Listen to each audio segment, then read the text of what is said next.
effectiveness of masks as a disease preventer. And in fact, recently you have cited the issue of waiters touching their masks and touching plates. Are you questioning I think the masks efficacy are okay. of You have masks? to understand, if you look, I have a mask right here. I put a mask on it, when I think I need it. Tonight, as an example, everybody's had a test and you've had social distancing and all of the things that you have to, but I wear masks when needed. I wear masks. Okay, let me ask. I don't wear a mask like him. Every time you see him, he's got a mask. He could be speaking 200 feet away from it. He shows up with the biggest mask I've ever seen. I will say this. He wants to shut down the country. We just went through it. We had to because we didn't know anything about the disease. Well, all right, let's talk. We got a lot to unpack here, gentlemen. But I'll tell you, Joe, you could never have done the job that we did. You don't have it in your blood. You could have never done that job. I know how to do the job. I know how to get the job. Well, you didn't. It's on the ballot in the court. I don't think so. In the court. Well, there's nothing happening there. Donna, would you don't know her. now? Make sure you, in fact, let people know who's senator. I'm not going to answer the question Why because would you answer that because question? the question is radical left. Will you shut up, man? Listen, who is on your list, Joe? This Who's is on your so list? Gentlemen, not by much. I beat him a whole hell of a lot. I'm here standing facing you, buddy. Pocahontas would have left 2 days early. You would have lost every primary. All he knows how to do Super is Tuesday. You got look, very lucky. here's the deal. I'd watch it more if they did that.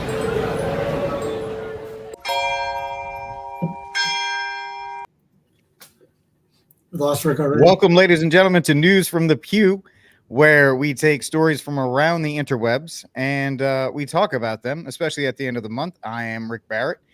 With me, and as you can see, I am celebrating America because America is amazing, and that's right. So with me, as always, is America-hating Steve Cunningham. I didn't know. I should have brought up the Team America World Police intro for you. You should have. But I kid. Steve loves America, at least South Carolina's portion of it. And we are going to be talking about all things today from the month of May. We didn't have a couple shows because Steve was moving, and I had a bunch of stuff I had to do as well. So we're going to take this opportunity to kind of catch up on the rest of the month. And if you guys wanted to hop in and talk and suggest stories for us for the month of May, be more than happy to do that as well. And so first of all, like, subscribe, share. Thanks for hanging out with us. And secondly, let's just get to the first story of the month. And that is the only story apparently that everybody's been talking about. And that is the speech from Harrison Butker, which apparently was the either, depending on who you talk to, the greatest or the worst speech ever put to paper. Text in which the speech is given, in which the protest is made, matters. Okay. And it matters to the NFL, which is why they can take the position that they're taking. It's not like, oh, we don't agree with the speech. It's like we are distancing ourselves because this does not come within our bounds. This does not touch our purview because this was not a public, this was a private setting. Now it is public, and we're all digesting it publicly, but, Harris had an opportunity to share his views to an audience that well received it. And it is no different than when, you would go and give a speech in a private institution and share your views that you would otherwise not share on your job. I'm not allowed to do that because I have to stay in my house and cook and clean and just be the wind beneath my husband's wings. Most important thing a woman can do. And then he's going to sell you out for putting the flag upside down. Correct. Exactly.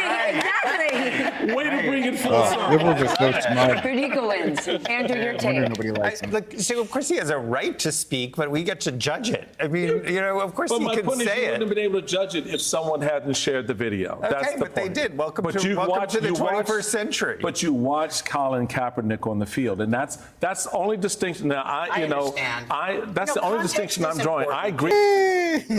Drawing a lot of attention. And I'm wondering, when it comes to political stances, do you encourage your players to talk about that stuff amongst themselves, or do you tell them leave that stuff out of the building? How do you handle the politics of general in the locker room? Why is he grabbing the microphone like that? Well, I'm glad you asked. No, I think you can just you do have to open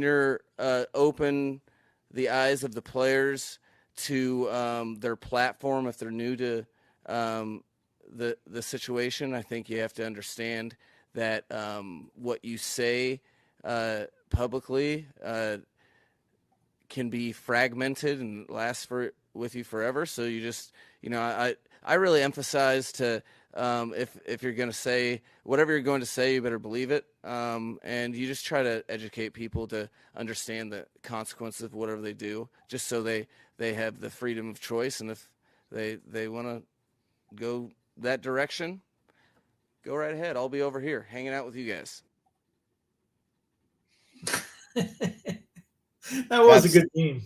That's all I got. That's all I got to say about that. I've dropped this and it absolutely brought. There's this one, I don't know who it is. She's just chasing me around Twitter like a middle school dance trying to insult me. I'm like, lady, you can't insult me. But the fact is that the speech was misconstrued. Like everything, Steve, just like RFK's comments about abortion a couple weeks back, just like a bunch of other things, they found the 5-second clips and then they're going to write and have 45-minute lectures on them and all this other kind of stuff. And it's really just, it was a Catholic event by a Catholic speaker. There's, how many other commencement speeches that were able to take place that weren't disrupted by psychotic Palestinian protesters, where people told about how great DEI was, or how great this thing was, and nothing ever was recorded or anything like that. The crazy thing is, he was at Georgia Institute of Technology or something like that a year or two ago. Exact same speech. Same speech. Pretty much. I mean, when you go to those things, you pretty much have a canned speech ready to go. Like you're not reinventing the wheel every time. So it's the fact that this one in particular is making everybody so angry.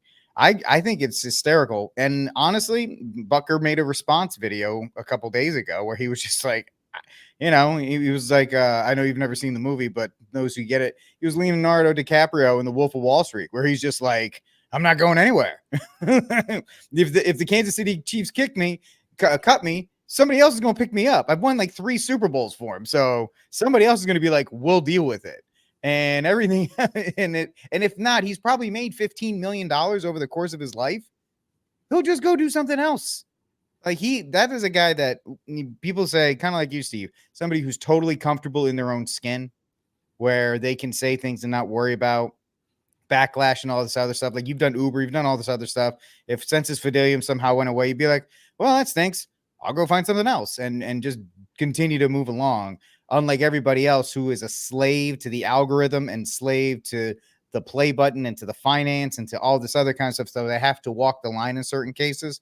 I think the best example that we can take from Harrison Butker is that, and I'll shut up and I'll get Steven here because I know y'all waiting for him.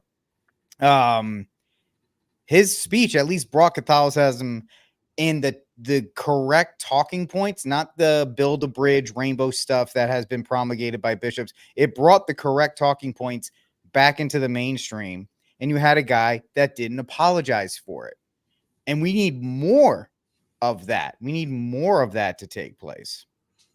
Yeah, there was people were writing me about that. First off, I wish I had the money someone like that has, so I would. It's kind of like FU money, whatever. Yeah. I'm gonna do it, and oh well, great. I don't have that, no. But that'd be really nice. No, some people were writing me saying, will he hopefully he won't apologize. I don't know. I've talked to him a couple times on Twitter Messenger, but knowing the people that know him, that I know, it's like, yeah, he ain't changing anything. And yeah, I know he didn't wake up that morning going, you know what, I'm going to say this. And then, the 1.5 million people after 24 hours will watch this speech. I think that was the most watched commencement speech ever. I mean, I have to look to see if the general, remember the guy that came up, was it the Air Force one when he talked about making their bed? People talk about it, but I don't know if that many people watched it. But the fallout, man, epic levels. I wish I could. I was telling Rick, I was trying to find a compilation video of all the rants that went on. It'd probably be 3 hours long if we did. Everyone, their brother has been talking about it. Oh, I was Hopa, whatever. The Today Show, they talked about it. ESPN, all over the place, obviously, has talked about it. Yeah, Fox. I know Whitlock's got at least 3 fire starters on it. Firestar, yeah. I mean, you name the network, they have talked about that. I remember when Fawaz sent us it, and I was in the middle of moving. Was it Tuesday or Monday or Tuesday that came out? Something like that, yeah. I was so busy moving, I didn't know about it. I didn't even watch a clip of it for about, I don't know, 3 or 4 days after the fact. And that was just because all the outrage going, I'm going, what in the world is going on here? And then I watched it going, okay, and I remember telling you guys, like, it almost was I have a dream speech level. I was thinking that if he would have come out saying, divorce from DC, imagine he would have brought that up. It would have been the greatest thing ever for Steve. It would have been like, I need to be that right. He would have started Butker's process for canonization before he even died. And that's how. Oh, well, if he would have said stuff like when I was watching it, going to diabolical lie, and I'm going, oh, bring it. Tell everyone in here they've been lied to about going to college, and that sheet that they just got handed to is absolutely worthless. It's going to take about 10 years to pay it back. The lefties would have been like, what the heck do we yell about this about? This guy, he would have been one of those mic drop type deal things. Oh, he's getting on this, and he's getting it. Their heads would explode. Been that one with the guy, wiping his head. I don't know what button to hit. I mean, the one there was Chris Stefanik had a response video. I thought he was fair in it. I didn't like that Stefanik was upset about the NFP part of it because they're a big promoter of NFP, and it's pretty much the eighth sacrament in the church in some circles. And he was upset that he went after that he was promoting the TLM big time. And I didn't think it was that big of a promotion. But I mean, he didn't. The one thing I agree with him was he missed on that bill, the anti-Semitic bill that came out. So you'd be thrown in jail and all this. Man, I heard that going, oh, they're going to go after you for that. And then no one did. I'm going, wow, what did he say that, what was it that he got? I thought they went after him for that at first. When I was watching real time. We went, oh, he missed that. They're going to go after that because we're going to go after, hey, you crazy guys, that's not what happened. And then he's misogynist. Man, he talked about how great women were. The sexist thing, that homophobe. Man, these people were just outraged. You had the former cheerleader that comes after him.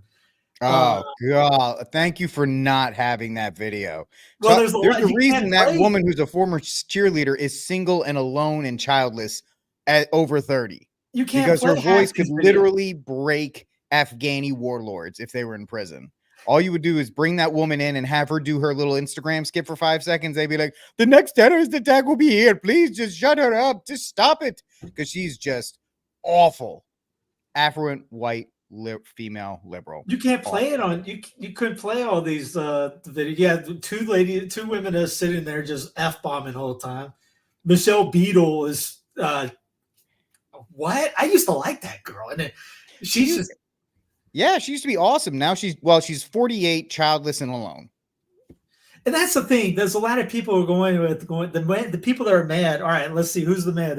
Augustine talks about that line of the first emotion when truth is revealed is anger. And you saw anger from all these sorts. So he hit a nerve. It was a truthful thing that it said, and people know it, which is great because the traditional Catholic viewpoint has gotten free publicity all over the place and you cannot kill an idea. The only way you kill an idea is really just to kill us all. But that idea is now in there. It was the Kelsey video.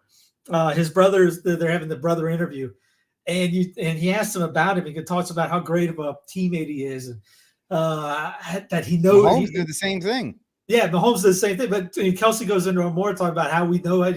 His family's the number one thing, and this and that, and that's, you talk about evangelization. Kelsey may not get it because he actually says, I don't agree with anything he said, really, but I love this guy. This guy's the best best teammate out here. He's the best this. He's an incredible husband, father, and all that.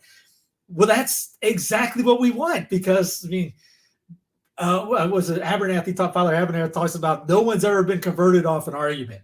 And you think of Francis de Sales, yeah, he did convert 66,000 Calvinists, but then you remember that one story of the guy debating with him, and he's like, oh, he's just all full of it, you know what? And he's hiding behind a post in the church, and then he sees Francis with no one around him, and he doesn't know that he's there, sees him genuflecting the way he's supposed to be, and he goes, that he believes it, he's living it, that is true, and he converts the guy on the spot. So living the faith actually does more than arguing or tweeting about it online. So what he's doing, and the way he's doing it, because he's not blasting people, he's not.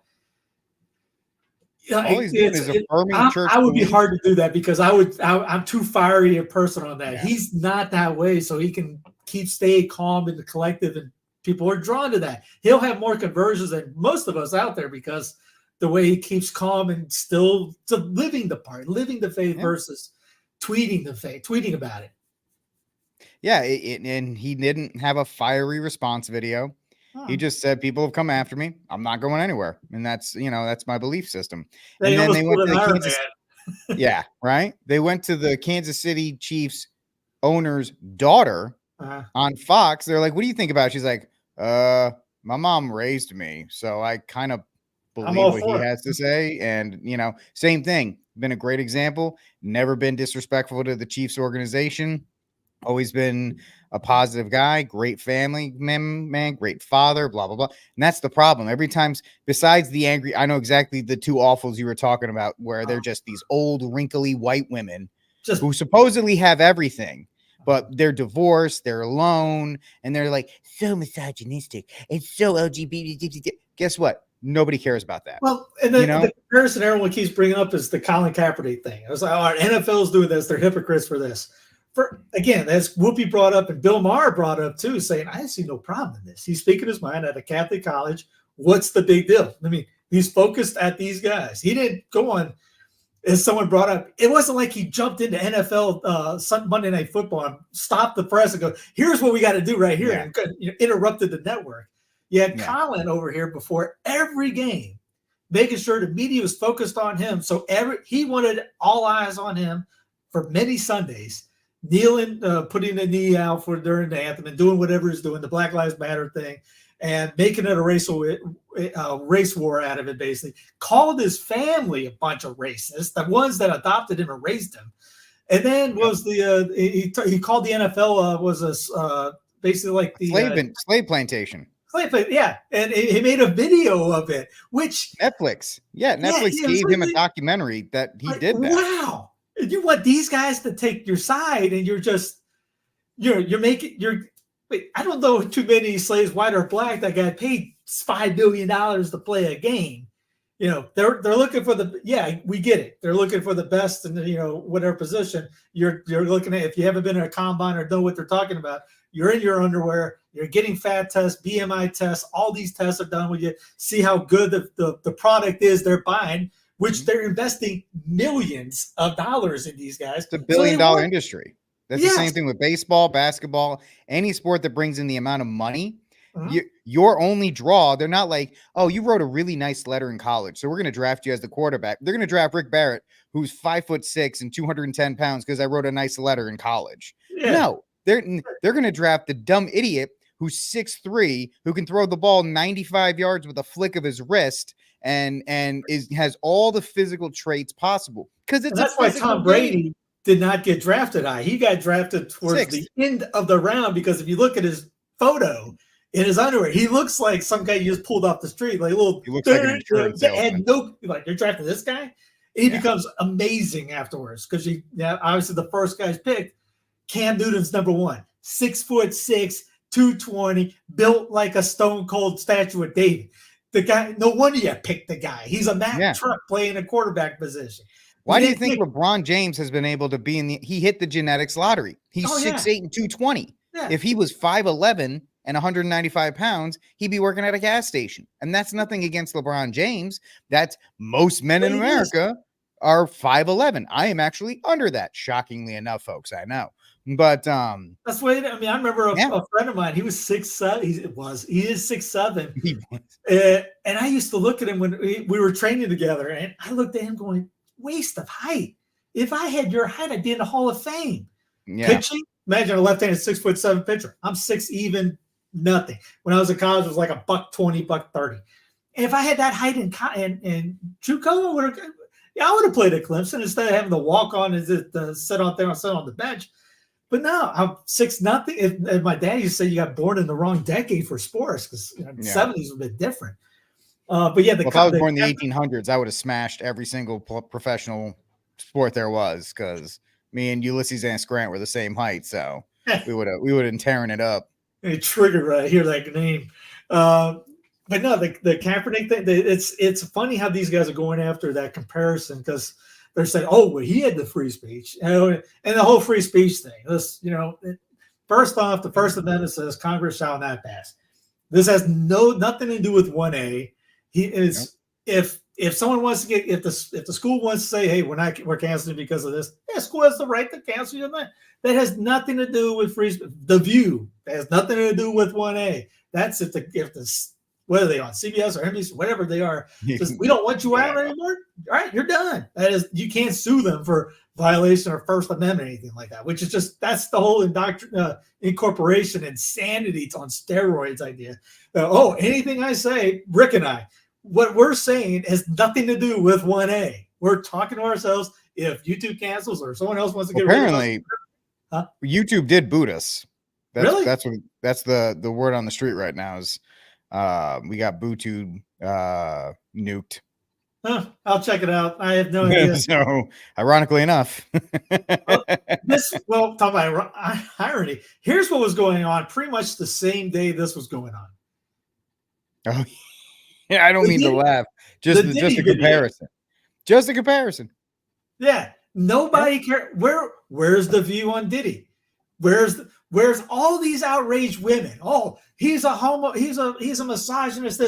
Wait, Diddy beats up his girlfriend years ago, and he pretty much says, "Well, I'm sorry. You got sorry because you got caught," and nobody cares. It's just no big deal. Or we talk about the NFL. Tyreek Hill just won a guy. 10 kids. Ray Rice, a great example as well. Yeah. Chad Ochocinco Johnson. He had 8 by 8 different. They're not just one or two outliers. There was a running back. Oh no, Antonio Cromartie, the cornerback for the Jets. Yep. He didn't even know the names of his kids. They were like number 12 and 13. That's how many he had. Yeah. So here's the great part with the NFL decides step away from we're disavowing his thing. But the jersey sales went sky high. So if the NFL was consistent, they were like, well, you know what? We're not taking that money. But they're not. They're going to take that money from the sales because they care about the dollars. It was that whole Homer Simpson meme. And then back away. Oh, wait, we got money out of this? We love this. We'll promote it maybe. There was another one. But the crazy thing I know people push back a little bit on me for that, but I was like, stop giving the NFL money.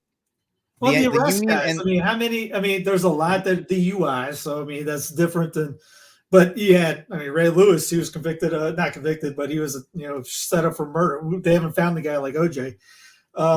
But how many domestic assaults have been out there? Greg Hardy here in Carolina was one.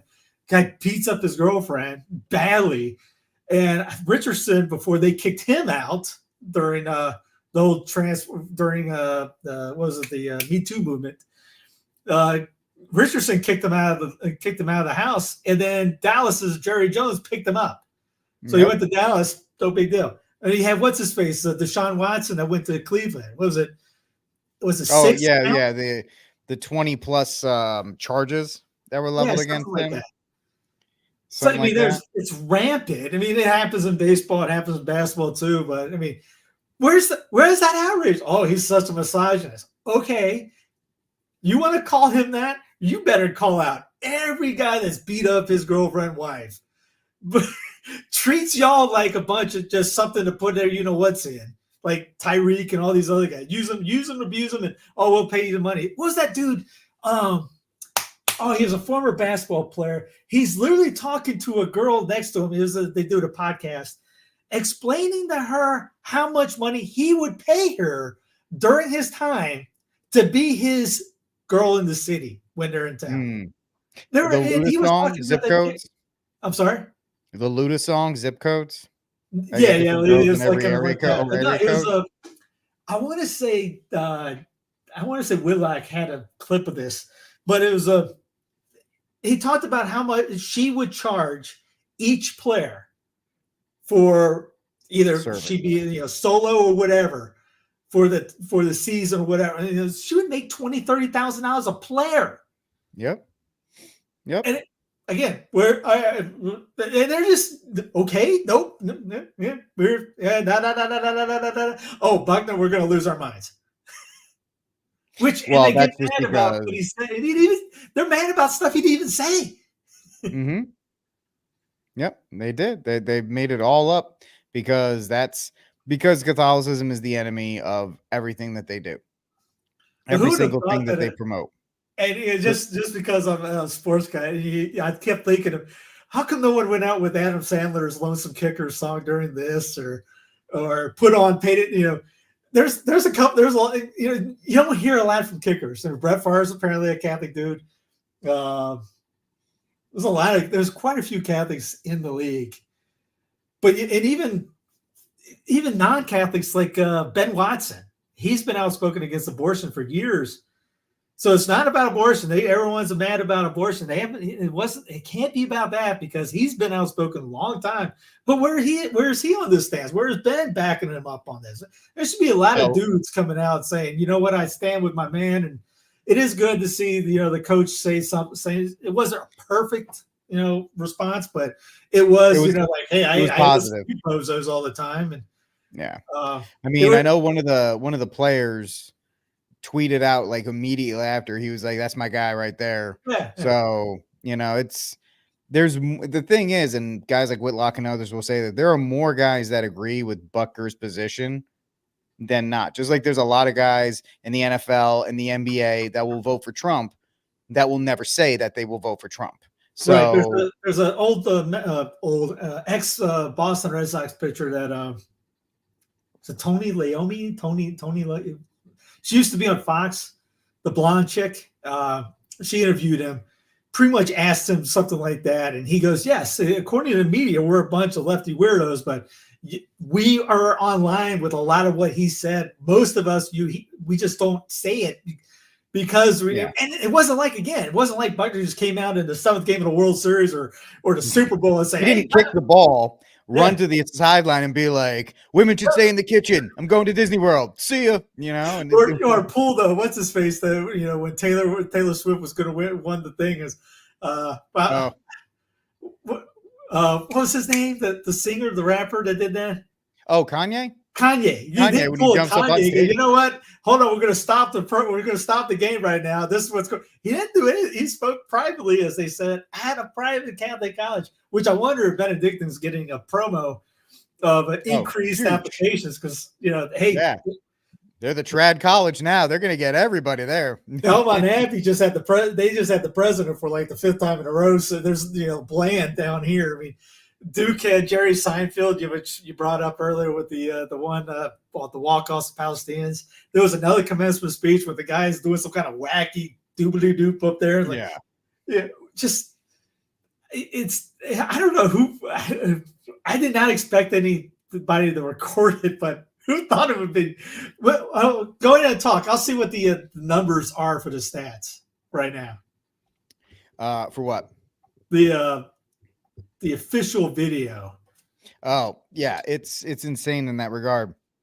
But and it's about being on company time, right? 2 million views. Kaepernick was on company time, Butker wasn't, and and everybody was always saying about Kaepernick, if he went to a private event like even a Black Lives Matter rally and said all the stuff he said, if he wasn't wearing the uniform, no, they would have been like, that's kind of lame and blah blah blah. But they would have been like, hey, man, he's doing it on his own time. When LeBron James went to go promote Hillary Clinton or when he promotes Joe Biden. He's not wearing his Los Angeles Lakers uniform. He's in like his LeBron gear because that's what he's trying to show, but he's doing it off company time. Nobody says that you shouldn't have your own opinion on stuff, but athletes and celebrities are the last ones you should be taking opinions from. But people are allowed to have that. Just don't waste time that guys who are like, doing fantasy stats or writing columns about, your completion percentage. Now they got to wait and listen to you talk about something they don't care about. Although ESPN is super woke at this point. So all the stuff that is now baked in to the current programming at ESPN. But the fact of the matter is, if you do it off company time, nobody cares. They're not going to complain about it.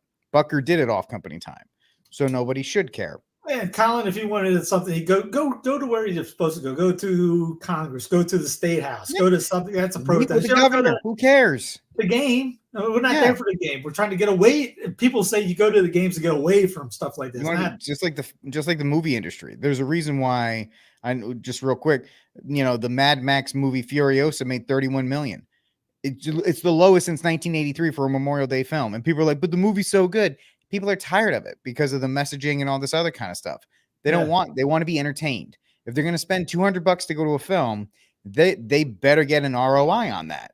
And having to sit through preaching, and this is for basketball, and this is why the NBA ratings are so far down that their next contract is going to be, it's not going to be the one that they're making now. All these bloated salaries that these guys in the NBA are making, that stuff's coming to an end real quick because the NBA is tanking in ratings while everybody else is like, college football is through the roof. College football has never had higher ratings, even though they do the vac stuff and they've done that's because their players, that's because their coaches and this, if they stick to what they stick to the football, even if they do, even if the players are on Instagram talking about Palestine and all this other stuff, nobody cares. They only care about what you do on Saturday or Sunday.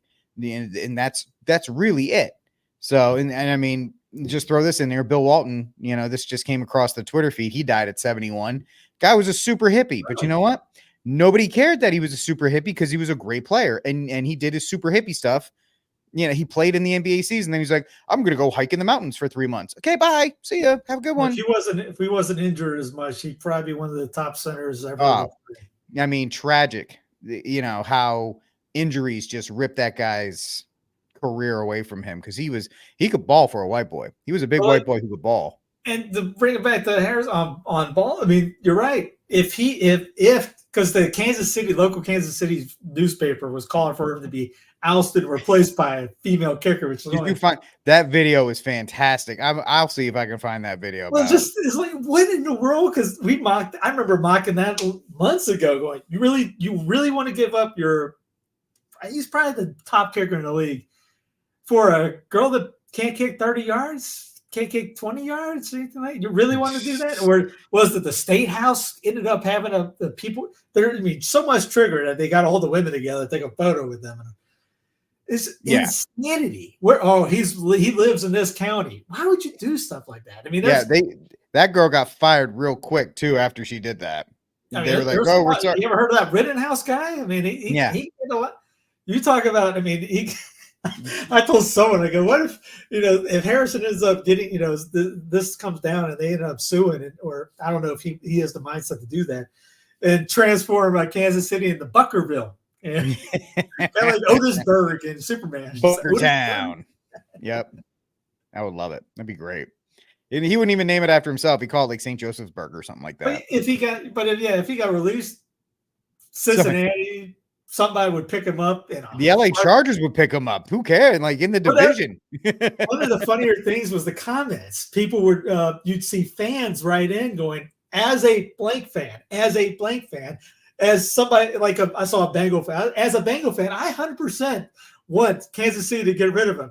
And then we signed him up right afterwards because that's why people were signing that stupid change.org petition. They were like, yeah, fire him, please. Yes, I guarantee half those guys were diehards of other teams' fans to want them off so they could beat them finally. Jerry Jones would sign him because that would bring more eyes to Dallas. He'd be like, this guy will bring eyes to Dallas. I love it. Bring it in. He'd be signed before the ink dried. Harrison Butker's been Nope, never mind. He's been picked up. So it's Yeah, hysterical. he's been kicked off there, immediately signed. Now, if he was a good kicker, he would be gone. Yeah, probably, just because they find a way to get rid. If he was a good kicker, he would be invited to speak. They just find a way to get rid of that, because this would be a perfect way to get rid of. I mean, they probably sit around going, "This is a business decision. Let's take advantage of the opportunity to get rid." There ain't no way in God's green earth that leg is going anywhere outside that state. No, nope. And he'll get a standing. I mean, he'll get a standing ovation the first time he comes out to kick at the beginning of the year. My Panthers drafted him when he came out of Georgia Tech, and we had Gano at the time. And I remember my brother and I going, "We just got to steal with the kicker, just him coming out of college." And then we traded him, going, "You got to be kidding me!" Because we gave Gano like $15 million contract. He's gone now. He ain't been in the league for about 6, 7, 8 years. But let's be real. The only reason Steve's bringing this up is because Steve wanted to go to church. Steve wanted to go to church with him. Let's just be real. He wanted to go to the same mass as Butker. I was out in Denver at the time. I was just like, dude, I wish we had you on the team. That was a Super Bowl year. Yeah, the Peyton Manning year where he could barely throw a football. Yeah, man, Peyton. Yeah, that's noodle arm Manning. He's being rigged. Yeah, for Peyton to win that. That guy, actually, he was the greatest duck hunter in the history of the NFL that year. He was throwing more ducks than Nintendo 64. Yeah, but that's the script. They wanted that year. They wanted him to finish out, and we just picked the wrong year to have a good year because they wanted Peyton to come out winning. So the game was fixed. Yeah, that should have been your guys. That should have been the Panthers. That should have been your year. Yeah, there's no reason for that game to go that way. But anyway, back to the things that matter for you people. Yeah, well, we'll wrap up because we've been talking about Butker for literally 45 minutes at this point. So I know I made fun of everybody else doing it, but we haven't talked in 3 weeks, so we're just getting it all in, folks. Rick's on cloud 9. He's already had 5 coffees and a couple of energy drinks. 5 coffees, 3 of we'll be done tomorrow. The Ghost. I'm drinking the Ghost Sweetest Fish. I like the Swedish Fish one, the Ghost energy drinks. So I'm on that. I just really wanted to talk. I haven't talked about it with anybody else because I figured it was getting beat to death by everybody else. But at this platform, we get, you and I in this show, we have a different perspective and an actual good. I wanted to do something the past couple of days, but every time I sat down to try to do something, it was about 1 a.m. after doing all this, moving all this stuff. And I was just, I'll just do it another day. No big deal. It's not that important.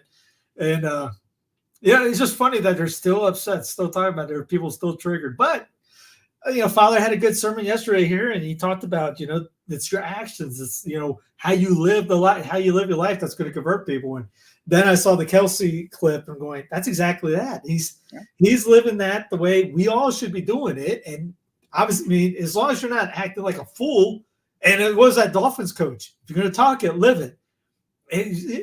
We better live what, talk is cheap. We got to walk the walk.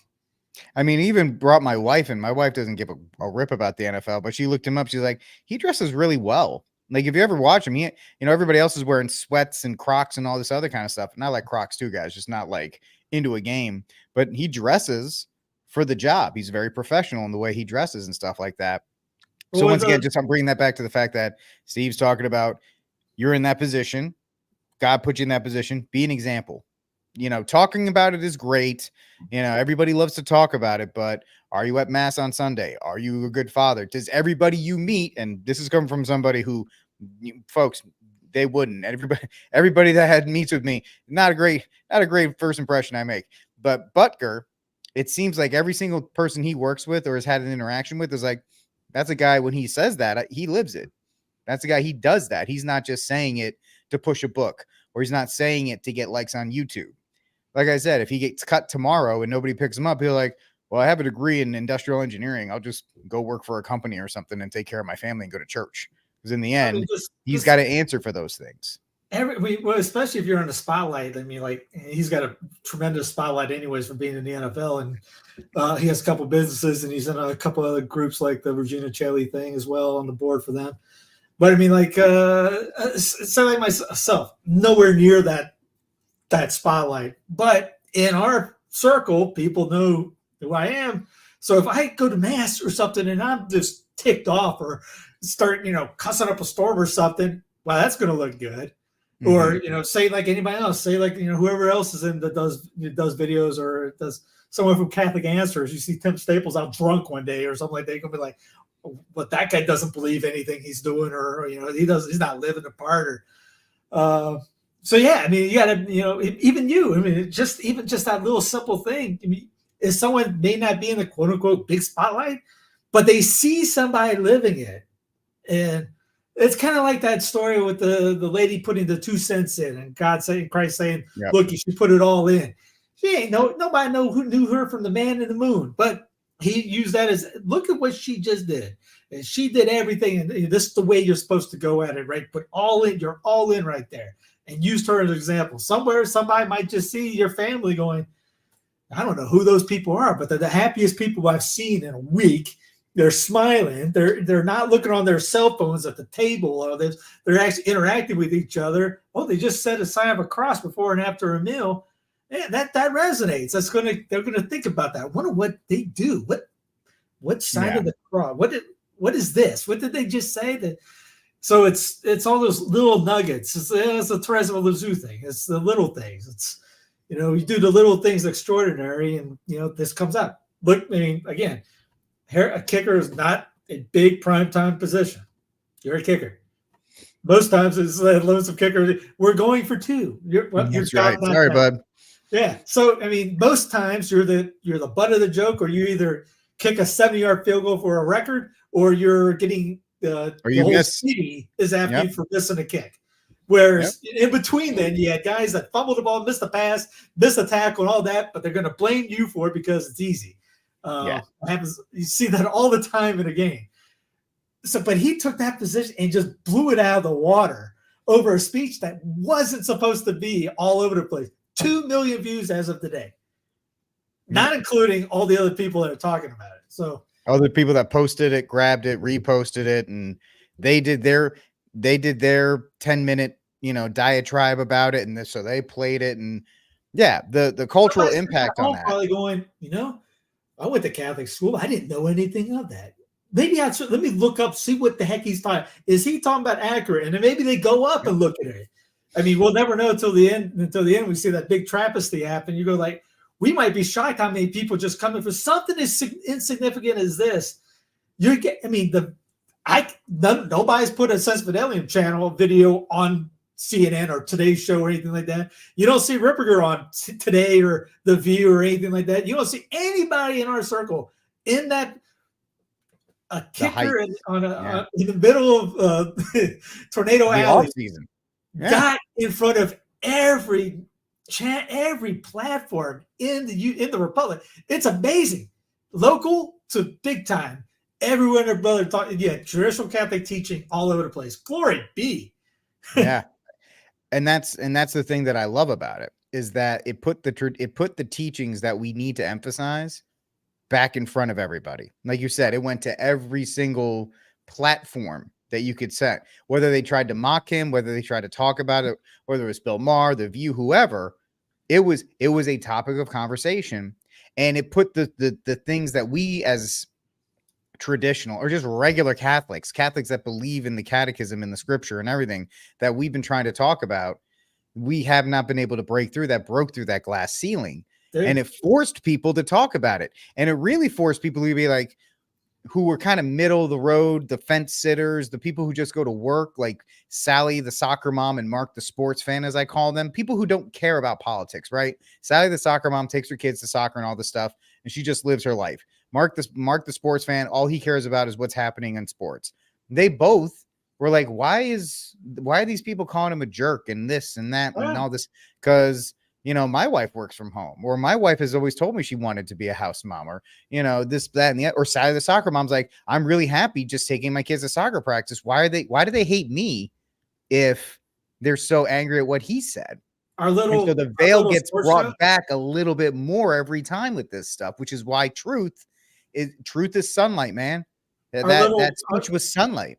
Our little sports radio show in Charlotte, they were talking about it. And people were defending Harrison. If you look like what's his face, Delano Squire said, he did 2 things. He called out the feminists and smoked out the simps. And all these guys, people would call him out. You simping for this and all. Then Rich Eisen former ESPN NFL Network, does his own thing. Him and his wife do a show together, and it was like almost like you rub your head, like you're making his point. First off, you clearly show you didn't watch it, and then they talk about how because his wife does some kind of show or something or other, and she mentions having to have a nanny to raise their. They mentioned having a nanny to raise their kid. So, thank you. You're having people actually called her out for this. She goes, "Wait a minute, you guys have the money to pay somebody else to raise your kids. You're definitely missing the point." Yeah. So you had the ability, if you can pay for a nanny, the common phrase is if you can pay for a nanny, one person can stay home. That's because Rich is not broke. Rich is rich. Rich, NFL Network, ESPN. He's on. He's podcasts, books, views on YouTube. Yes, he goes to the games. You do what he's doing. You're 7 figures easily. Yeah, he's not hurting. He's not going to be hurting in the Joe Biden economy. Not in anywhere, not in any way, shape, or form. Because anybody in that bracket, and it's funny, the people that are in that bracket, Steve, are the ones that got the most offended by it. Because maybe it shines a light on the fact that they sacrificed. For so long for what? For the material wealth, and it's just like, hey, great, you made this amount of money, but your kids don't know you. But that's the thing. Truth just came out, slapped them across the face. They got mad. So they heard the truth. They know deep down their conscience is yelling at them about it, and they're ticked off about it. How dare him for saying that when they're really saying, "I screwed up, but I'm going to lash out at him because I messed up and I know it, but I can't say that." Or how dare you call me like the whole post-Vatican II thing is you'll never hear any of the he brings up the bishops say, "You know what? We screwed up." Just like the old Coke, new Coke thing. A business will say, "We messed up. We're going back. We're kicking it back to what worked. We screwed up this," just like you don't see it with the Rona thing, which we got a story on that. Because we screwed up. You're not hearing the "we screwed up" thing. We're just going to get mad and lash out or double down harder. Yeah, that's all they can do is try to slander and shame the communist progressive tactic. They're just going to try and shame. And the problem is when you're standing on truth, like Butker is, you can't shame them. And then you can try to. You see people talk about like caving to pressure or things like this. Like you just brought up he won't change. If you're an athlete, you're used to people talking crap about you, the media writing bad about you, especially screwing you up and messing you up. The media is usually never your friend. And Whitlock talks about that as being a media guy. They had so many but beatings with with players and all that. You see that in high school all the way up, and then just regular trash talking from the stands to teammates stuff to the point you do not care what other people say. If they're talking smack about you, you usually smile. I remember playing a 3-on-3 game, and it was one of those kind of like white man can't jump. I was great at street ball, and I literally picked my team with a guy who could rebound and another guy who could get the ball to me. I had the referees talking smack to me during the game, and we took it. It literally was like, get the trophy and get out. And but I loved it. That was it. I wanted it. You want people to hate on you while you're doing it. If people are loving you on that, sure, it's great too. But it's nothing like having people smack talking you. And he has to, if you're having to kick a football through a thing about yay big from where you're standing 6 yards away with 11 guys trying to kill you. With 60,000 people watching you, and countless more on TV. This is nothing. This is pressure-wise, nothing compared to that. No, not at all. Not at all. So, good for you, Harrison Butker. Thank you for putting Catholic teaching front and center.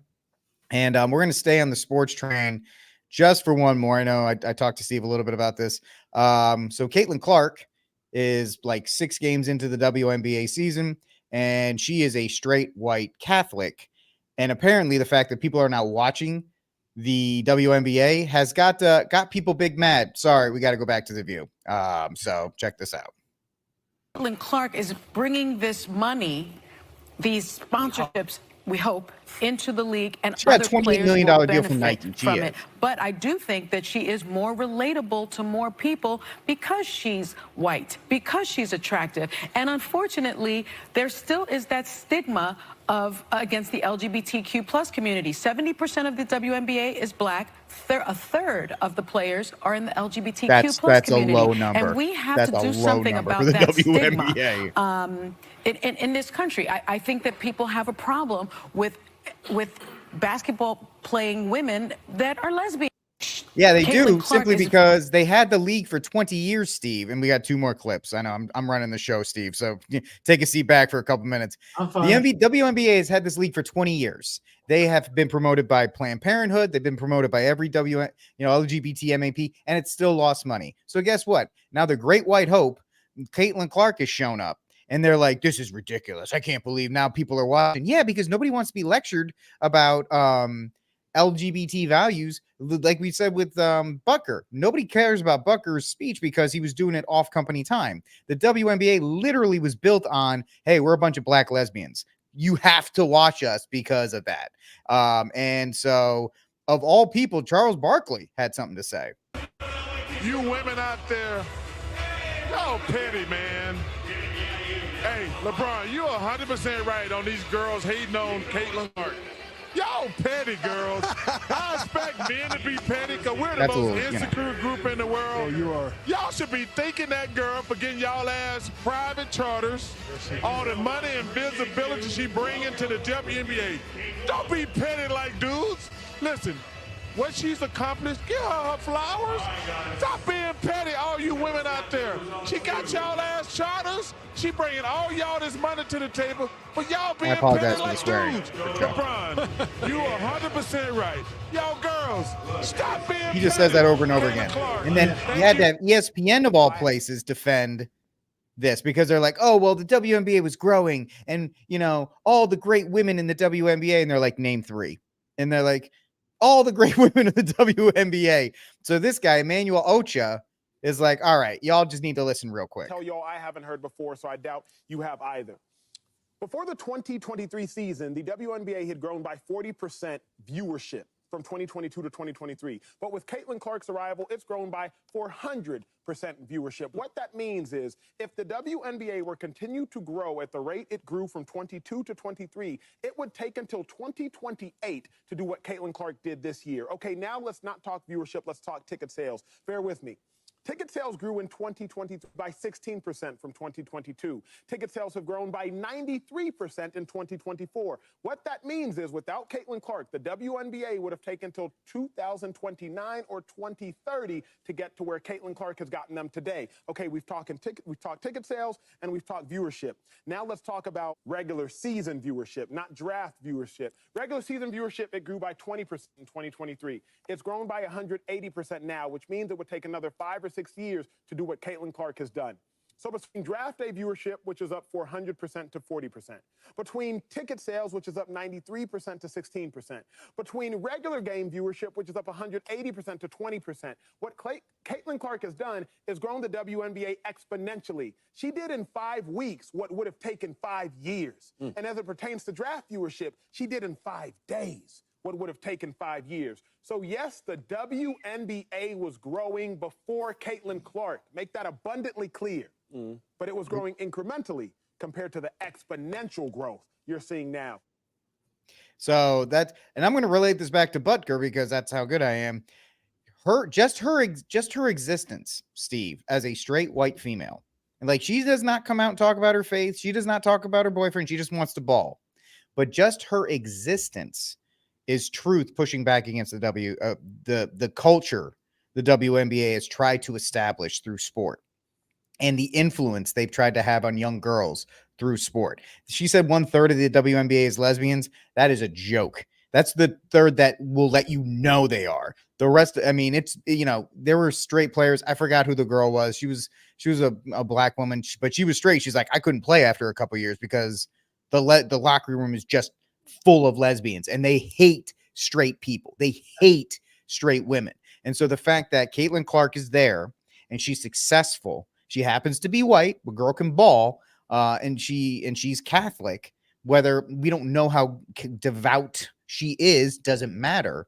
But the fact that she's representing those views, Steve, in conjunction with what Butker has said, is showing that that people, if the values and things are presented, you will get support for it, which has been the opposite. Like, you can't be Catholic, you can't be straight, you can't be, other than the perceived people of color, the specific narratives that have to be. Look at that little Jen Psaki there, Lou. I was circling it back there. You can be all of these things and successful, because what have they been trying to tell you since the post-Obama years? You have to be a POC, you have to be part of the LGBT, or simp, as you were saying, for the LGBT in order to find success. And we're starting to see, because the pendulum always swings, we're starting to see people say, no, that's not the case. You can exist as a straight white Catholic, whether it's Butker with his kids or Caitlin Clark just playing ball, and you can have those beliefs and you won't be crushed by society, and you won't be crushed by the corporations that have been told that they had to do it a certain way. So I know I kind of just sprung the whole Caitlin Clark thing on Steve, so I want to get his reaction. I remember seeing a couple of those clips, because put a gun in my head, I couldn't tell you another team in the league besides the Fever, just because I saw that she got drafted by the Fever. Outside of that, I had no clue. But no, yeah, the WNBA, nobody watches that. It's like if you go to a college, and usually the men play after the women. Most times, people never say, "Hey, let's get there for the 6 o'clock women's game." You get there for the 8 o'clock men's game, 8:30 men's kickoff or tip off.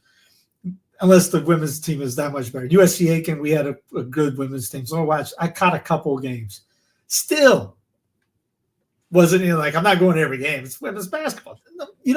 It's an inferior product. It's just like anything else. It's an inferior product. Most of there was somebody made a video of the balls getting thrown this way. Sure, it's NBA skills not as good as before. Sure. Still way superior. Really, the amount of money that's been invested in Title IX women's sports, it should be. Oh, it should be fantastic.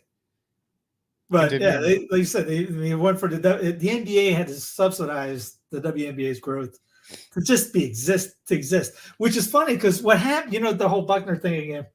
Mahomes has a video that he spoke at something in Kansas City, pretty much the same day. It probably wasn't instigated by the speech, where he comes out talking about women's sports in Kansas City and how they're investing millions of dollars in a women's only facility for sports in Kansas City. You're going, well, the only way that thing exists is if millionaires like yourself keep that thing going, because if the men with all the things going on, the Royals, the Chiefs, they got I don't know what else they got in Kansas City on that, but 9 times out of 10, unless it's the women's, soccer team, the girls' teams coming, no one cares. That was the whole thing with the women's soccer thing. Oh, we don't get paid much. All right, the men's bring in gagillions of dollars in the World Cup. Y'all bring in a fraction. Oh, we beat this team 20. You beat a team from a country that they don't allow to go outside to eat. And you beat Saudi Arabia. That's the first time they've been outside in 6 months. Yeah, you're playing teams that aren't allowed to go outside. You should beat them by 100. You got beat by a 16 and under team. Yep. That's not saying, oh yeah, we gotta pay. Well, pay that 16 and under team what you get paid, because they trounce you guys. And it goes, you probably get a junior college team together. It could probably beat a WNBA team easily. Yeah. Physicality, all that. But you see them getting mad. I saw a couple highlights. Maybe it's just because the angry lesbian thing. There were some fouls. These guys were just like coming Bill Lambier level fouls. Yes, just clocking them, and it's trying to look like they're trying to hurt them. Not just Caitlin, but a couple of the new rookies that came in as well. Angel, the girl from LSU, the Bayou Barbie. But it is something like that. But yeah, the class that came out, there's a lot of focus on those guys. Give it another year, probably no one's going to. Heat's probably going to go down a lot, and I mean, Bird had a lot of trouble coming out in '79. The Celtics looked at him as the great white hope, and you'll see clips where they're like, "Oh, here comes this skinny white dude coming out," and after it took him to having to beat them for them to respect, which just like anything else, even Jackie back in the '40s he had to win for them to get respect. You watch that 42. That's a great movie, by the way. Pee Wee Reeves grabbing him on his shoulder like this. You win, you get respect. It's kind of goes back to the action type deal. If you're all talk and you just filled with rage and hate, you're not going to get anywhere. But I mean, I've only seen a couple of highlights of Clark, and you see every so often somebody put up how many points she dropped in a game. I mean, my viewership might be up, but you put a gun in, I couldn't tell you when the playoffs are. Right. That's kind of wicked right there. Yeah, that was just the other day. Yep. I mean, there's got to be an upgrade. Look at that. I mean, she's grabbing her neck. Nowhere near basketball. Yeah, and puts her down. That's Mortal crazy. Kombat. Get over here. Right? It really is. That's nuts. I thought I had another one from Caitlin Clark, but I guess I don't. Anyway. Yeah, so that was another big story for the month of May, that Caitlin Clark is doing pretty well. And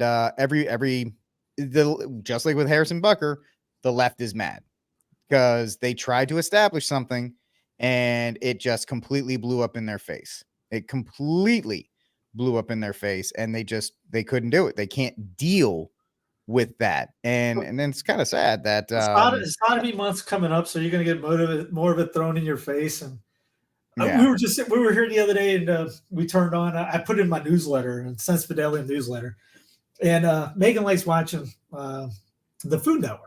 We'll watch it with like Beat Bobby Flay and things like that, and it's kind of fun. It's like for Iowa. And anyway, so they had some kind of summer baking tournament, and the theme was rainbow. We're thinking, okay, not thinking June rainbow, all that, because it's still May, and it literally was a pride thing. And Jesse Palmer, former quarterback, he was a quarterback, former quarterback in the league. He comes up, he's hosting the thing. Well, what does pride mean to you? To the bakers, going, they're baking a cake. How did this get turned into that? Really? And we just looked there going, you can't get away from this stuff. And then every TV show is that book, After the Ball, when we talked about getting the nose under the camel's tent. I think it was Will and Grace, was it? They had the gay guy that was supposed to be the funny dude. Now it's Modern on Family. now it's in every, especially modern show. There's always a gay couple. There's always a gay thing. There's a gay thing. There's something like this. She likes watching FBI. There's a queer in that. It's really every. And they have to let you know too. That's their only character flaw. It's like, oh, this guy struggles with alcoholism. I'm gay. I'm this. It's like that's like literally when they go down there, like you're gonna be the gay guy. Do I have any other character motivation? Nope. You're gay. Go get it. You want to be hired for a job? You're gay. This guy has an MBA in 5 different things, speaks 17 different languages. Here's the gay guy. We're hiring the gay guy. This guy, he likes it. Here in North Kakalaki, UNC Chapel Hill, they went on DEI, and what is the outrage? Every time I turn on local news, North Carolina, University of North Carolina, DIA, NZ DIA, NZ DIA. It's the new race war. It'll eventually probably be the third Reconstruction time thing, because the civil rights thing in the 60s, that was the second Reconstruction. We might have a third in this weird stuff going. Because I dropped off something from Amazon at Kohl's, and I walk by and there's a pillow. I'm not straight. What the heck is it? What does that mean? What, you get a pillow? First off, if you're getting a pillow that says I'm not straight, people probably already know that. Do you need a pillow? Yeah, you don't have to tell us, buddy. You don't have to tell us. We're good. We got you. Thank you. I mean, maybe we should get involved in stuff like. Let's just might as well take their money. Hey, we can make better stuff for you guys. This. You should just make a pillow with the rainbow, and then just put the Bible verse on the back of the pillow. Put some so that way nobody inside. I mean, because people will buy it just it's just a rainbow. People will buy it during the month of June, and then if you have the Bible verse on the back, you're like, there you go. Thank you for supporting our cause. Have a good day. I never said it was for LGBT MAP. I said it was the rainbow, and it's about Noah's Ark. So, yeah, thank you. Maybe I should do that. Maybe, you know what? I'm going to put a T-shirt together and put that up on Zazzle. Thanks to Steve. No, it's not going to have it. It's just going to be a rainbow, and then I'm going to have the Bible verse on the back, and that's it. Put IHS on the back. Yeah. Actually, I should. Was it that? Yeah, instead of PIX, IHS. That's a thing. On the Benedict medal, I remember you were showing me that at the Oh yeah. The St. Benedict medal. The hamster got off the wheel for a second. All right. You have been moving for like 6 days, so I get it, and it's just exhausting. But it's been averaging, something like that. All right, folks, let's move on to our next topic. Coming to us from the War Room. I'm sorry you're going to have to listen to Steve Bannon. This is a nice lead-in. Apparently, new information came out about the Trump raid at Mar-a-Lago. And if you haven't heard about this, it's actually quite shocking. Take a listen. To how, despite what Merrick Garland, and you got to love Merrick Garland coming out and responding basically to my reporting, which was based on defense motions, Trump's motions, court motions, and Judge Cannon unsealing them. It's not like I made it up. I just knew that this was going to hit the docket on Tuesday, and I was the only person apparently paying attention to the docket, so I was sort of lucky in that way to find this and post it. But for Merrick Garland to come out and say this is normal, the FBI, of course, Tuesday night, a few hours after my reporting, coming out saying, no, this was a policy to limit the use of force. No, that's not what the policy said. It very clearly says use of force policy, not how to limit it. Of course, there are caveats. That's typical. But the idea, so where I'm headed with this, and I've been looking again at some congressional testimony by Stephen D'Antuono, who was head of the Washington FBI field office at the time, shockingly comes out as the good guy here. Because as you know, Steve, he was just promoted from the Detroit field office after pulling off the Whitmer Fednapping hoax. He actually fought back against the DOJ. Jay Bratt, according to the Washington Post, Jay Bratt, who was the lead prosecutor, head of counterintelligence for DOJ, he helped concoct this whole case. He wanted to execute the raid in May of 2022 based on nothing except a criminal referral from the National Archives, who also had already been in cahoots with DOJ and the Biden White House General Counsel's office to put this bogus case together. The Washington Post reported Jay Bratt wanted an armed raid in May. And there was pushback from the FBI. Again, that's how they got the subpoena that was issued to the Trump organization. So I'm going back piece by piece from the very beginning, how there was nothing normal, standard operating protocol procedure about this raid from start to finish, including the fact that these agents showed up per DOJ and FBI's instruction. These agents from Washington and Miami showed up in plain clothes, no identifiable insignia, no jackets, no shirts. They were told not to even bring their badges. So to your point, and I don't concur with the idea this was an attempted assassination plot. I want to make that clear. But to your point, they set up circumstances that very easily could have resulted in what Dan Bongino has identified, a blue-on-blue situation between armed Secret Service and armed FBI agents. But also, if Donald Trump, as a former president and a protectee of the Secret Service, so is Melania Trump, so was Barron Trump at the time. Imagine if they would have showed up at Mar-a-Lago, demanded, of course, entry into their own residence. The Secret Service is sworn to protect them. This very easily could have descended into a very dangerous, potentially deadly situation. We don't really care what Steve Bannon has to say about it. But, folks, new information came out that the DOJ authorized the FBI to go in plain clothes, which is a big deal, not identify themselves into the Mar-a-Lago raid. And they're like, oh, no, this wasn't an assassin. They wanted a shootout. They wanted to make Trump into Tony Montana, essentially. Like where they were going in for the documents and Trump was resisting. So there was a firefight in Mar-a-Lago, which is essentially a hotel, by the way. It's not just Trump that lives there. It's a bunch of other people that live there. And they were going door to door, kicking them in, not identifying themselves, guns drawn, ready to blow MAGA people away. This thing could have been a bloodbath. And the fact that it went, and all it would have taken was one Secret Service agent who was like, yeah, this is not going down on my watch, to start just an absolute bloodbath. They wanted a bloodbath at Mar-a-Lago to further the Trump is a dictator, nonsensical narrative. And the fact, folks, this is the same government from Ruby Ridge, the same government from Waco. This is the same government that has done all of these things. The same government that just murdered the head of who's the director of the Hillary Clinton Airport in Arkansas for participating in a gun purchase, a private sale that you can do in Arkansas. They went in his house in the middle of the night, didn't announce themselves, and killed him. It's the same government that has Dexter Taylor in jail in Rikers Island in New York for building ghost guns, which is not illegal according to Second Amendment principle. I'm not a big Second Amendment guy. I'm just giving you, this is the legal precedent that we're operating under. So, people who are like, the government tried to literally have an assassination. They tried to kill by cop Donald Trump. Nobody else will say it. I will. They tried to, suicide by cop. And I probably just knocked us off of YouTube. Sorry, Steve, by saying that. Donald Trump in this raid. I know nobody else wants to take the step, probably because they want to get bumped off of YouTube, which I just got us. That was the intent. They weren't going to beat Trump in this election because they're going to install him to keep the forever wars. That's the agreement he's made. That's why he's going to pick Marco Rubio as his VP, so they can continue. He will be able to do whatever he wants domestically, oil, blah, blah, blah, the economy. Fine.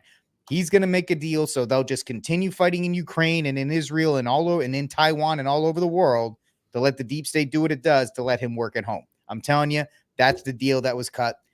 Trump's a deal maker. He'll make that deal, go back in the White House and do all this stuff domestically. But before this deal, that's how desperate they wanted to get rid of him and they were going to martyr the guy essentially, Steve. And that's all I got to say about it. You go ahead. I found you told me about this topic. Here's one from Fox. I haven't seen it.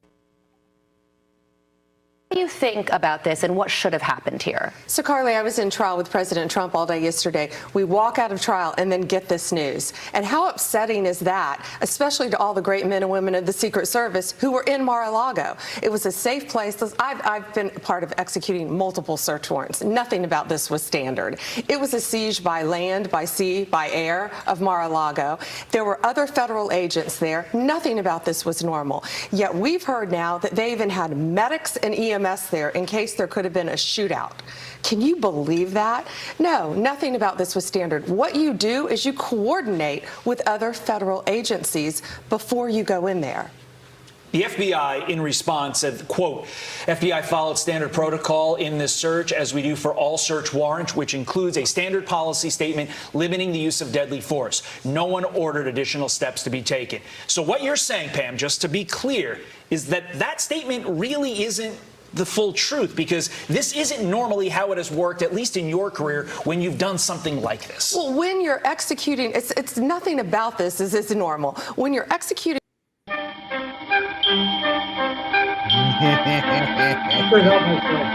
Like sands through the hourglass, so are the days of our. These are the days. So, real quick, Monica, this might be the first time you're watching this show. Because everything I just said is not me swallowing garbage the media throws at us. But thank you. Please pray to Our Ladies of Sorrow for me. I love it. Please pray for me, period. Thank you. The point is, the government that, I think you missed the last part, the government that will kill you at no problem when you are a threat, took the same attitude to Donald Trump for whatever reason that they did. There was a guy in Baltimore. I can't remember his name. This happened during the Rona times. He was assassinated from across the road by the FBI while he was sleeping. I have to find the number, the name again. But this was during all that stuff. they were picking people off during this time, because when you were saying, just JFK, RFK, MLK, all things like that, they were doing that a couple years ago. I remember seeing that story. I put it up. I think I did it on Clown Planet. They were capping people.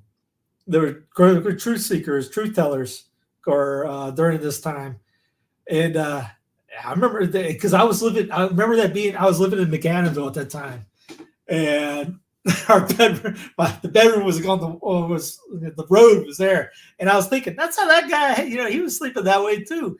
They Wi-Fi, because the Wi-Fi can show where you're at in your room. All that stuff. They knew exactly where he was, and his wife was sleeping next to him, and they were able to take him out while he was sleeping. I want to say that was in Baltimore. I can't remember. I'm pretty sure on that. But Trump here for all those. Trump's going to come. Trump's going to do it. Last night, Nikki Haley making her first public remarks since dropping out of the race. She said that Joe Biden has been a catastrophe, and she said she's voting for you. I'm sure those were welcome remarks for you.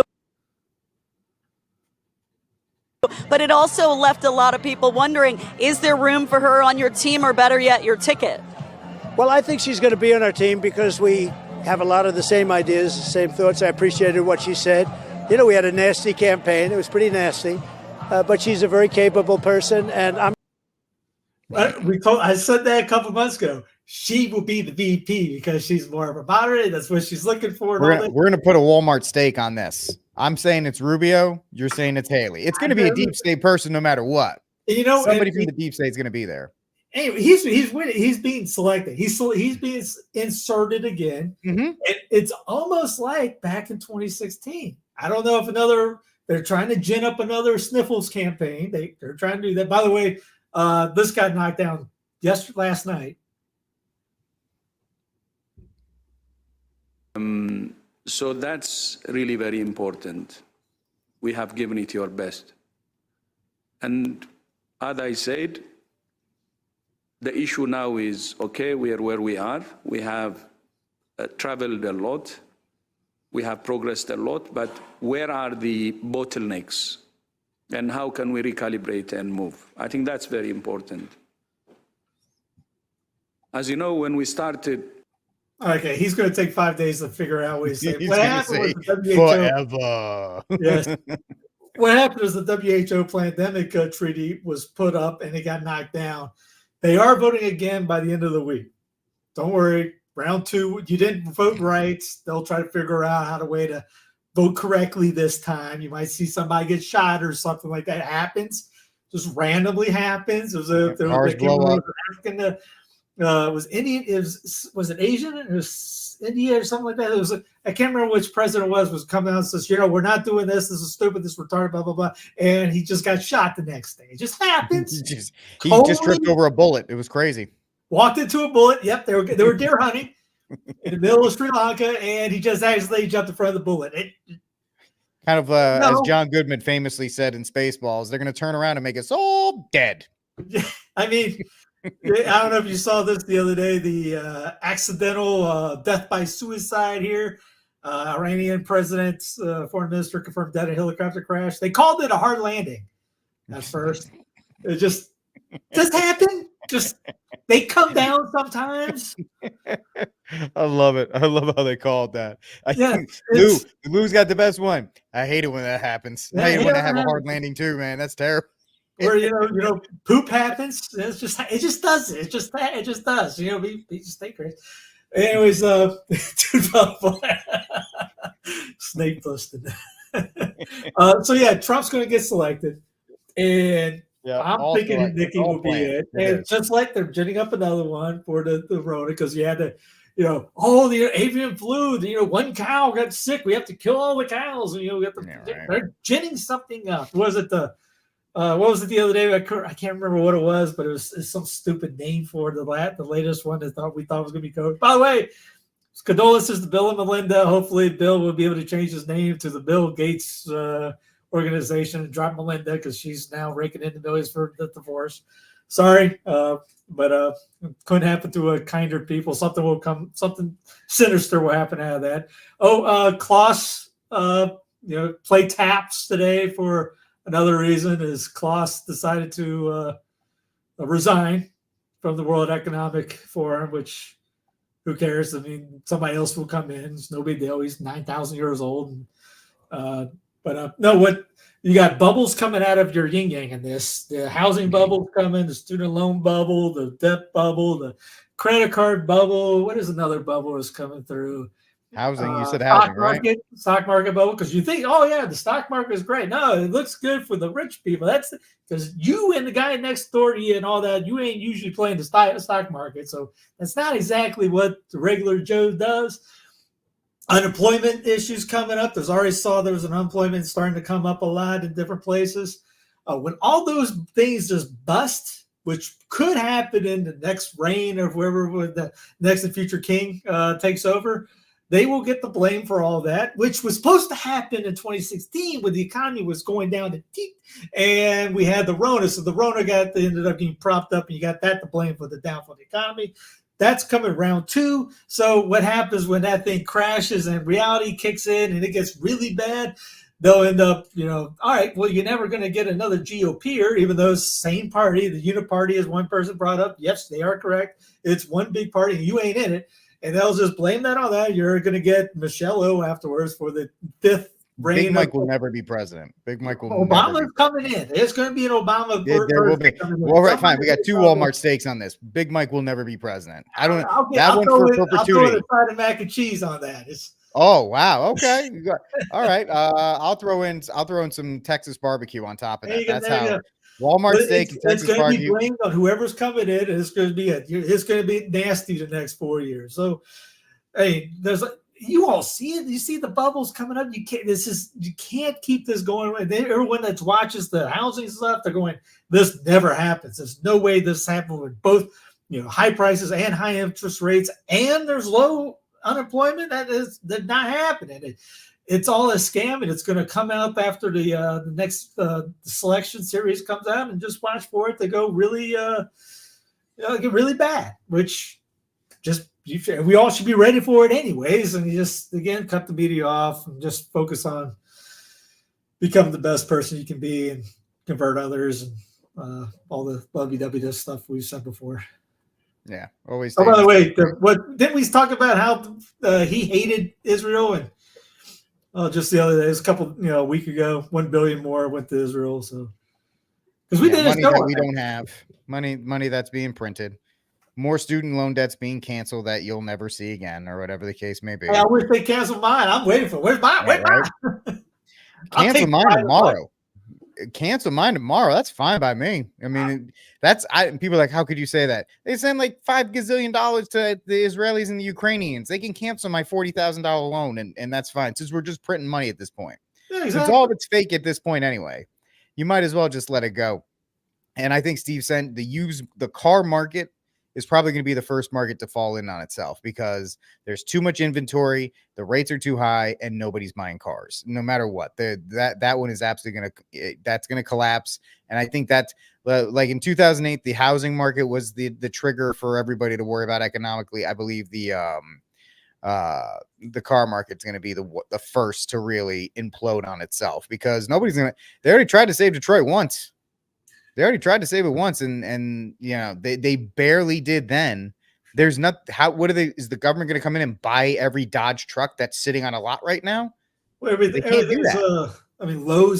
Lowe's market's down, Home Depot's down. Everything's been 17, 15, 17, 20% down, because measured homes, no one's selling homes, no one's buying homes, no one's fixing up homes. Fixing them? Nope, none of that's going on. I mean, they're going after your food. They're going after the water. They're going after the sky. They're going after every time weather situation comes up. Oh, look out there! Well, they weaponize the weather. So, Steve, you just said that. I don't mean to cut you off, but this tornado season has been devastating this year, and it's just in the back of my mind, I'm just like, is there any? There's got to be some kind of correlation between the manipulation that has been talked about in other countries and the fact that, in the last 2 weeks, we've had tornadoes in Houston, Austin, and Dallas. And so I get it's tornado season, but I've lived here. I've lived in Texas for over 10 years. I've lived in this area for over 5. There's never been a situation where it's been boom, boom, boom, boom, boom, one after another. Before we moved, we had one come. It was last month. Was it a mile away? There was a tree on top of the house, and it was real bad. The whole Gastonia just got creamed. We had 2 in our area. One just hit the outside Wilmington Friday. And I was outside replanting the strawberries when it came down, and we just had a big gust, just wind, like a wall of wind came in, and I went right as I'm going inside. I think it knocked over the peach tree. That's it. But I always credit the Peter Martyr on that one, because we had yet to have any damage. You control the weather, and yesterday, like, we had this another storm come through, and you just see the red just goes kind of ran around this every time. 10, 12 years. Nope. You don't have I sent you one, and so you got them. What? Did you get the palms I sent you? I did. I have them here. I have them on my altar. Yeah. But you put them in the ground. You got home insurance to ask them to take care of the house when you got a storm coming. I guarantee I have yet to see any problems wherever we've lived. The worst we've had so far is a peach tree fall down, and we're talking during a time when massive trees are being uprooted. But yes, they've weaponized the weather. They've cloud seeded. Everyone's cloud seeded. Tennessee came out with a ban on spraying in the sky. Oh, the chemtrails? Chemtrails. They banned it a couple months ago. Now, does it do anything? I mean, it's already up there. I mean, there's someone in Missouri or Arkansas, and the wind blows it that way, it still enters your airspace. So it still gets in there. But Tennessee went out and banned it. So there's a lot of states doing federalism type things. Florida, for one, they've been out and about on this. But yeah, you still got the cloud seeding. You still got the obviously weaponized, because just like the UAB the other day when they had this gigantic storm, and they cloud seed. They are the cloud seeders of cloud seed. They make cloud seeders look weak. And they had where did the storm come from? Well, you don't have any drainage either in this desert. Hey, let's make sure we cloud seed for rain, but don't put one drainage system in the entire city. That'll be perfect. Nothing can go wrong there. Australia last year, the southwest part did some cloud seeding, and the next week they had this massive storm comes through and massive flooding happens. So yeah, they're weaponizing, and then they'll just go and blame climate change, just like they always do. Create the problem. Here's the solution. Let's get them to take more of your liberties and freedom away and money, and give me money to spend on this glorified God that we believe in, and the God of climate change, which it's weird, but there's a lot of people, just like how I talked about at the beginning of the show with the Red Sox pitcher saying there's a lot of guys think our way. I guarantee you, the majority of people that talk about the street do not believe in this stuff. I mean, you look on regular news, and they saw it had the highs and lows records of the year. It's always in the 20s or teens when the highest high, the record high. Here's the record high. It was 1950. Well, wait a minute, that kind of precedes the climate change nuttiness. Just smidgen. Just a bit, just a wee bit. I mean, before, right? So, yeah, I don't know. All I know is that it's a little more prevalent than because they're very hyped on their agenda, so they push the agenda a lot quicker than maybe should be justified. Well, like we said, we got the weapons against it. I've been promoting Peter Verona for years. So anybody worried about the weather, get you Peter Martyr, palms. Pretty much just go ahead and just put your legs up afterwards. Be like, hey, we're going to be good. Like I said, I 100% guarantee that works. So what you're saying is the palms you gave me, I got to bury them? Yeah, you put them in the four corners of your property. Okay. Develop a devotion to Peter anyways, but yeah, that's it. That's all you got to do. I already gave you the bag. Put them in the baggies for you. You got to just plant the baggies in the four corners, one on each. Done. I've yet to have an issue, yet to have a problem. Like I said, over a decade of doing it, and people I know that have it. See, hurricanes turn, cells just close up. It works. It's faith in the sacramental. And believe me, this stuff, we have this Catholic stuff. It's kind of cool. As they say, we have the tools. Yeah. We have the tools So to rebuild they can do all of what they want to do. You have protection. And our guys is kind of, it's with that thing in the Sanhedrin at one time. If it's from God, you're not going to win. No, not even close. Not even close in that regard. All right. So we covered pretty much everything I wanted to cover. You got anything else? I know you got something I think queued up for us. What else do you got? I mean, there's some miscellaneous stuff, but I don't know if you ever thought about Belgium and Hungary. They've decided to launch vaccine passport and digital IDs. They look great on the family, but they're going to kill you anyways. Yeah, everybody's playing ball at that point. Everybody's playing ball. So you wanted to bring up Trumpzilla in the. Oh, I got that clip. He was actually. I'm going to save that for my Saint of the Week and my cry room. I'm going to use both of those. You can. Now, RFK was on Timcast, and that was a brutal 2 hours to listen to just because of his voice. And the amount of dancing that he did on that interview around things is kind of crazy. Although he is on at least 9 or 10 ballots across these United States. So he's going to have an impact, whether you like him or not. People are going to be drawn to him. Well, he's trying to get a debate on X. I think there's up to Trump and Biden to join on. Biden and Trump are doing their debates. I guess the next month is it, and so it's June, the earliest ever for a debate. They haven't the nomination conventions are in July, I think. They have 4 scheduled, I think. So yeah, I think they only have 2. They one in June and one in like September. Which is going to be either make or break for Brandon which again, it's already set. Trump's in this thing. Trump's in. Could end up letting Biden look bad and just blame his age for it because it's no win. There is 0 win for him to do it. He shouldn't debate because there's no way for him to win. It'll just make him look bad either way. There's no way for him to go well. Yeah, but I'm telling you, Trump has already made the deal. He'll be able to do whatever he wants domestically in exchange for letting the deep state run wild across the world. To let them do their forever wars, let them do whatever they want, and I think that's the deal that's been cut. Yeah, it'll be interesting to see how people react to it, like the cheerleaders. Who cares? It'll be great content for everybody after that. Oh yeah, but just maybe he does, and the West Coast breaks off. Oh, don't tease me! Don't tease me! Come on, Bruce, get out. Yeah, right. Yeah, I mean, it's one of those things. Here's a crazy thing. I know we didn't have a chance to talk about this. The Democrats missed the window to put Biden on the ballot. You have to do it by like 90 days so they can print the ballots and all this other stuff. And so he missed the window. He's not on the ballot right now.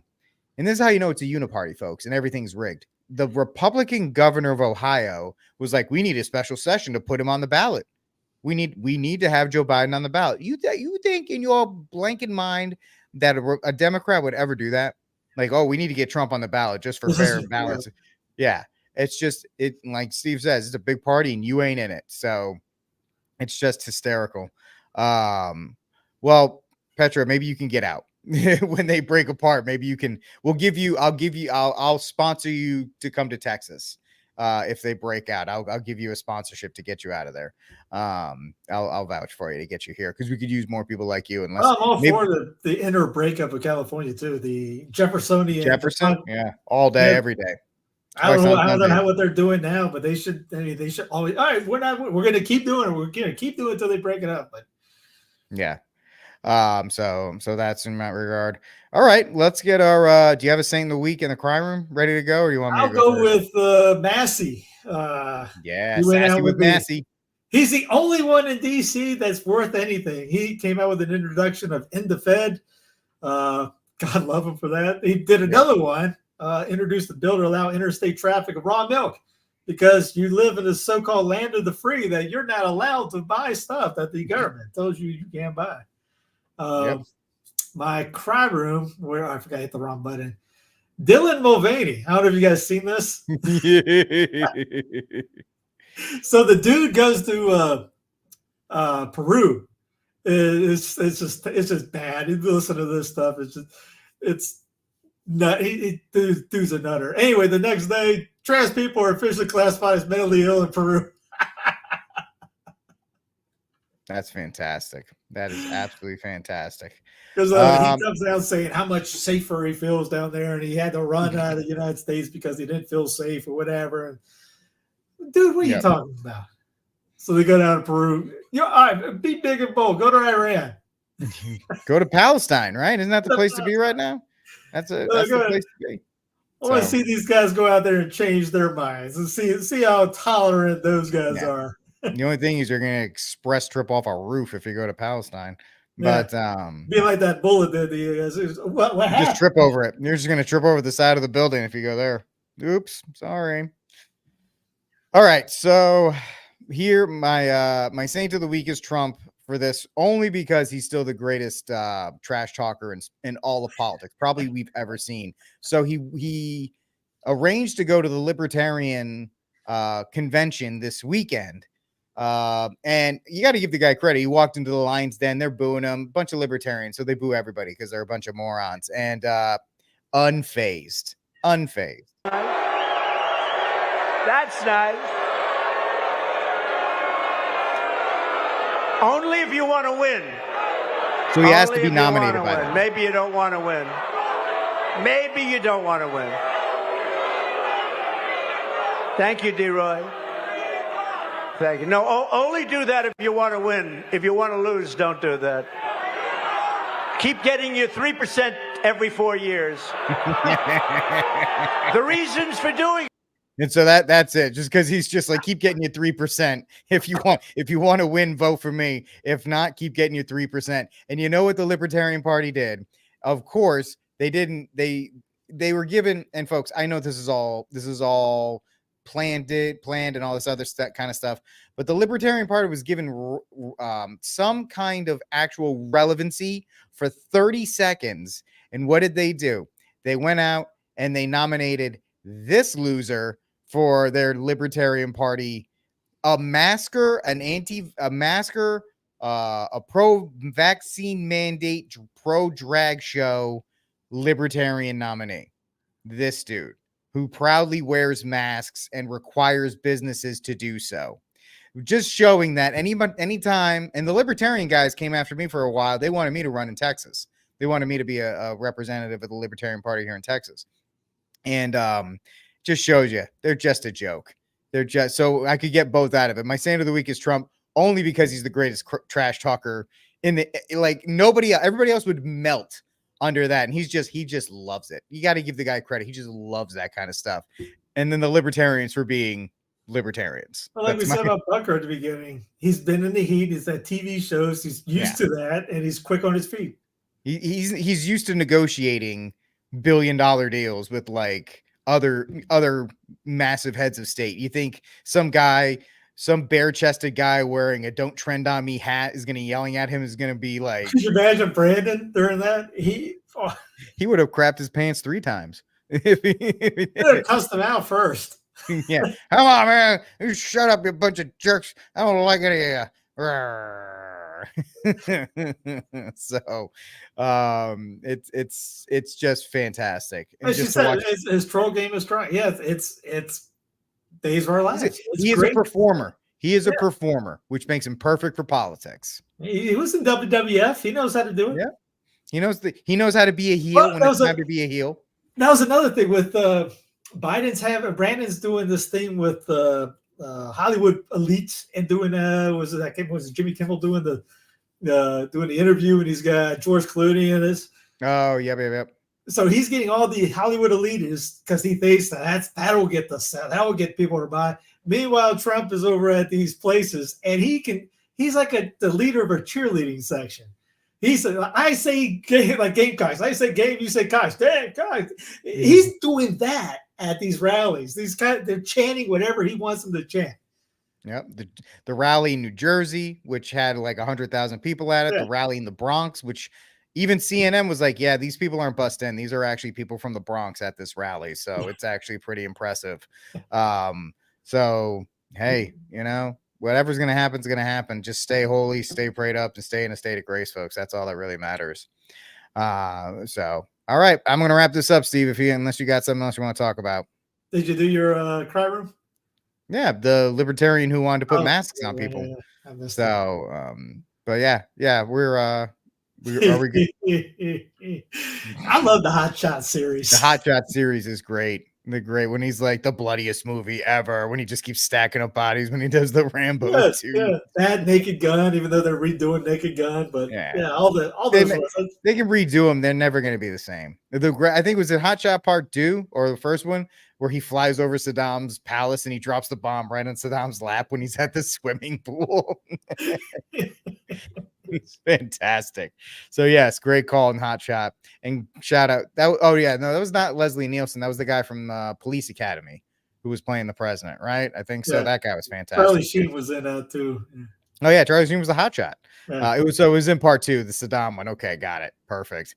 So it's they'll never remake. Never. If that comes out of soap, it'd be so vanilla. Oh, it'll just be Trump jokes for 2 hours. And Nazi jokes. Actually, kind of want to see what they would try to do, because what they did, they redid Quantum Leap, and they check off, right, we got to get an Asian, we got to get a queer, we got to get this, we got anything but white. We can't have that. It's like that. Was it England is doing some kind of show on the history of England, and it's yeah. And now they have black Vikings in it and stuff like that. It's fantastic. Like what? Huh? Yep. Queen Elizabeth III, black. Yes, I don't know if you knew that. Yep, she's black now. Anne Boleyn. The reason why Henry couldn't stand it, because she was black. He was just like, oh wow, I've never seen a black girl before. So that's pretty much what happened there. So, of course, all kidding aside, that's just how Hollywood's trying to indoctrinate you, and that's why nobody watches that stuff. That's the crazy thing. I don't know all these things they have, nobody watches. Because she's Spanish, and the whole thing with Babe Ruth used to be called there was a word that they use with starts with N. Ruth was called that because the way he looked, and the whole idea with the whole crosses with the KKK was because they hated the Spanish Catholics so much, because that goes back into Florida and the Spanish colonies and all this, and South Carolina's governor. If you watch my thing on Florida, you'll see the general wanted to destroy the missions in Florida. Anyways, there was a cross burning in South Carolina around Myrtle Beach the other day. I could not believe it. I don't know. Really? Everything old is new again, I guess. I'm sorry? Everything old is new again. I could not believe it. Was on local news a couple weeks ago going, holy crap, they're back. I mean, I don't know what the deal was on it. There was nothing to be erase anything going on anymore, really. So somebody just might have got mad at their neighbor and decided to do it. No clue. And that in that area too, it's not that, it's not like Colombia. So I have no clue what the deal is. What deal is that going on? I mean, we're talking in South Carolina. There's Islamville, probably 30 minutes south of here. I don't know if you ever heard of that. It's a whole city named Islamville, Holy Islamville, it's called. So I don't know if sometimes you see like the one dude that posted about the one group that it's the feds. Remember the dude? He says, "I can't believe this happened in my town." We're like, dude, that happened 5 months ago. It's a Fed group right there. I don't remember. There's so much stuff. I just let it go in one ear and out the other. Yeah, I know. It's been a couple of weeks since we've been on, but it's so much stuff to come out, which is kind of their plan. They want to bombard us with all this stuff, and you get distracted with everything. So, yeah. Anyways. Yeah. All right. Well, we did our best to cover as much as we could, folks. So thank you for hanging out with us on this high holy day of America, the Memorial Day celebration. And real quick, to all those who did serve, to everyone that made the sacrifice, eternal rest grant unto them, O Lord, and the perpetual light shine upon them. May they rest in peace. That's the way we should look at it as Catholics. Did you want to mention the biting priest real quick? It's just weird. It's weird. Hey, good for him. Good for him. Would you see the interview? He mentioned something like, they come in, I don't care. He's kind of loosey-goosey on that whole situation. And then you had the other lady saying, I wanted to get the cookie. And like, what in the flying world is going on here? It's one word, brother. One word. Florida. It's mean, Florida. It's what Florida, city, man. like, What do you want? what city did that occur in? Nah, I don't know. Probably one near a puddle of water. I don't know. It's. I mean, obviously, there's probably a white hair parish. Obviously, yeah. There's actually one down the street that's a white hair parish. We tried going to confession there the other day, and this is not literally nothing. But I sat in the car waiting, watching people go in. Anybody under the age of 5,000 walking in there? I mean, everyone in there knew Moses, like knew him. I think Moses owed them $5 each. They still have pictures from when the Red Sea parted. So. They were there. They saw. They took the sand. They have relics of the. I think one of them still has some manna left over. I mean, obviously there's most of those parishes like that. He was loosey goosey with everything because, like I said in the interview with the news, he talks about really not caring about. I mean, I don't. What happened in that whole situation? I do not know. I think Father Nix has a video or recording that's more into it. I haven't watched that yet. Again, I've been moving along, so when I'm working out or stuff like today, I was listening to the Even Gentios podcast because it's Monday, and if I'm doing something else on the other days, I'm listening to secular podcasts on news things because when I'm doing doing everything else like videos and all that, it's concentrating on translating the Spanish or finally got a book up the other day. It took me a month. So really, I saw the clip. Father Rip and I were texting back and forth. He was asking if anybody had a video. I saw the video, sent it to him from the news thing. Yeah, just weird. I mean, talk about escalate. When did the biting come out of the idea? I mean, dude, it's just weird. That's all I can say. I was not expecting that. Nope, it wasn't. So there you go. That was our last one. All right, folks. Thanks for hanging out with us today on this Memorial Day. Please like, subscribe, and share the news from the pew. I am Rick Barrett, The Armed Catholic. You can find me at thearmedcatholic.com. You can find the one and only Stephen Cunningham at censusfidelium.com, censusfidelium.press.com, all that great stuff as well. Support him. Make sure you go get him, follow him, follow everywhere else you can. Send me an email if you have any gun-related questions or if you're interested in any kind of training at info@thearmedcatholic.com. And God bless and Viva Cristo Rey. America! I'm going to get back to working on